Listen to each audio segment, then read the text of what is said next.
Good day. Please introduce yourself. Good day, ma'am, sir. I'm Erlinda T. Inot.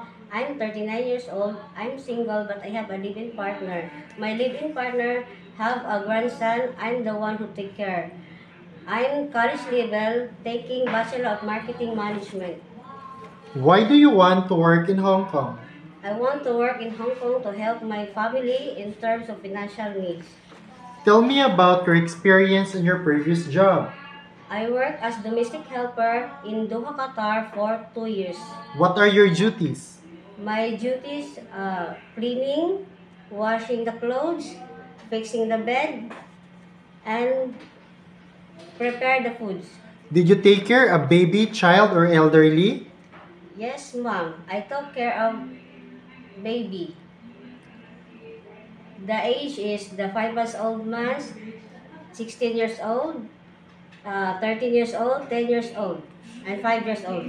Can you tell us how you will take care of baby? Yes, ma'am. I took care of the then by changing diaper, taking a bath, prepare for clothes, and prepare the foods. Okay, so what are your skills? Aside from taking care of baby, I can cook.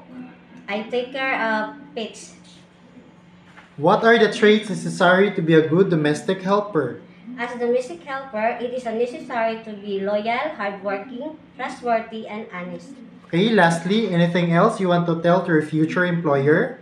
Hello, mom, sir. Please choose me as your helper. I promise to do my job well because I am hardworking, trustworthy, and flexible. Thank you and hope to see you soon.